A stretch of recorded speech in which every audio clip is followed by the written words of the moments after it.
From the Treasure Coast, where the gunman Omar Mateen lived. CBS 12's Israel Balderas is live with the latest from there. Israel?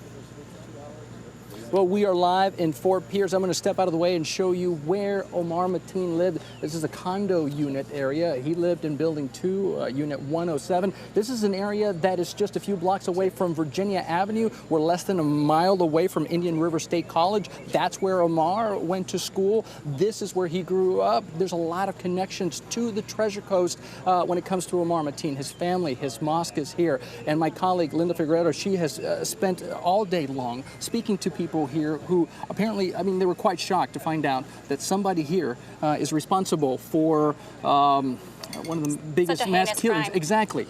Really, I've been speaking to residents throughout the day, even getting phone calls and messages in throughout the day from people trying to tell me that this man actually worked in the courthouse at the St. Lucie courthouse. We're going to be trying to speak to his supervisor soon. They're also telling me this is a very quiet area. This is where families live, where generations of families have lived all in this community. So this is really heart-wrenching for them to see something like this. Now, the St. Lucie County Sheriff's Office has been here nearly since 6 a.m. this morning, as residents are telling us. They have 2 bomb squad units here waiting in the background behind us. We've been told earlier this morning that they were waiting on a search warrant. So we're still trying to pin down exactly what the delay is, why they're not entering yet into this condominium, to try to piece together exactly the history of Omar and what may have led him to this heinous crime. We're also trying to gather some information from the community, and that is something that the sheriff was pushing earlier when he held a news conference around 6 p.m., urging residents, if you know anything about him, anything that he may have said in this community,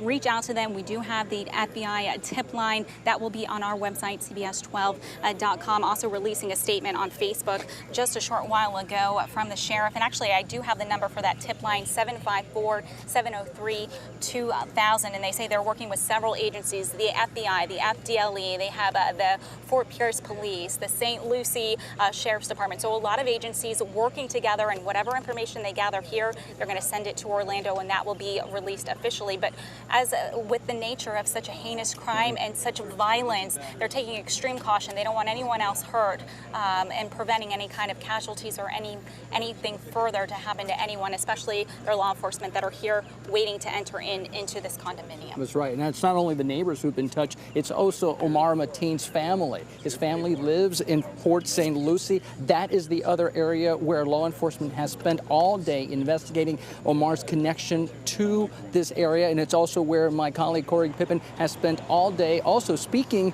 to residents in that area.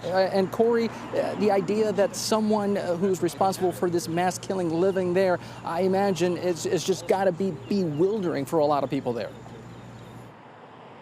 Yeah, Israel locals tell me they're extremely devastated by this news, but they say they hope the actions of one person do not inspire more hate. This area was extremely busy today with FBI agents and local police searching for evidence. In the end, they took evidence including a laptop and a vehicle from the residents here.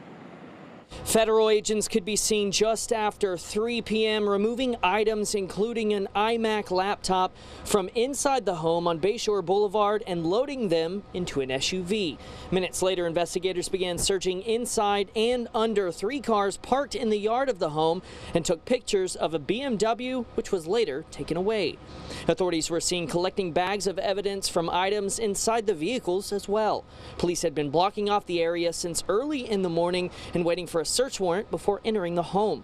Dozens of locals gathered across the street to watch as the scene unfolded, and some tell us they knew Mateen, who they described as quiet. Jonathan McCadden says he did not know Mateen, but he says he hopes hate doesn't spread because of the actions of one madman. This is one incident. This is one person in a larger, community that just went bad. It doesn't mean that the local Muslim population, either here in Port St. Lucie or across the nation, are bad. They're not.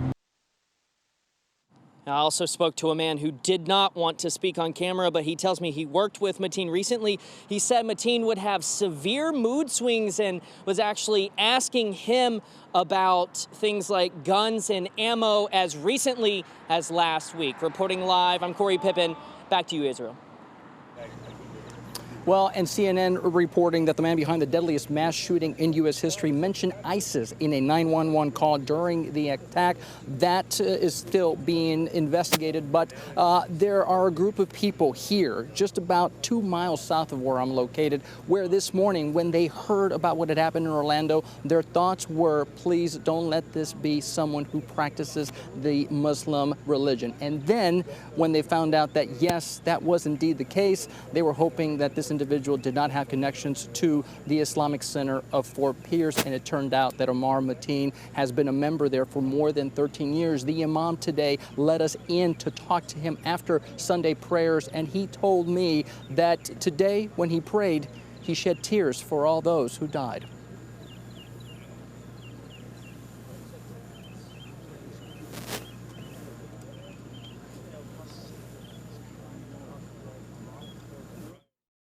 At the Islamic Center of Fort Pierce, a few members attended afternoon prayer on this Sunday.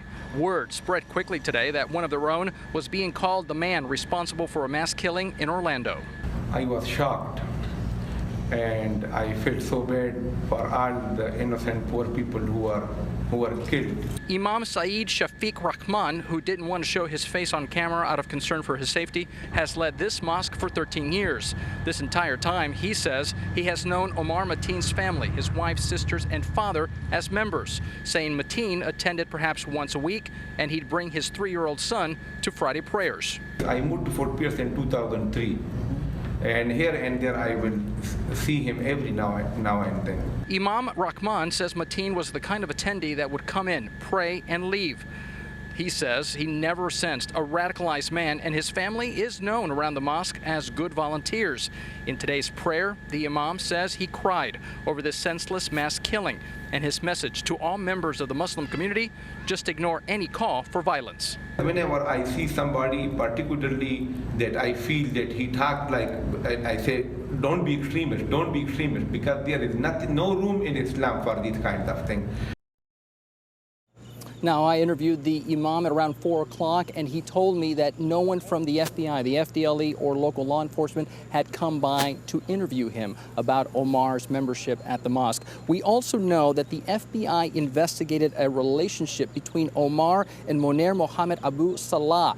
That name is very well known here on the Treasure Coast because Moner was identified as the first American-born suicide bomber. He lived in Vero, which is just north of our location. The FBI told us that they determined that the contact with Abdul Salah and Omar was minimal. I did ask the imam if he had ever heard of the name Moner, either from Omar or any of his members, and he told me that he had not. That's what we are right now investigating here in Fort Pierce. John, back to you for continuing coverage of this mass shooting. All right, Israel, thank you.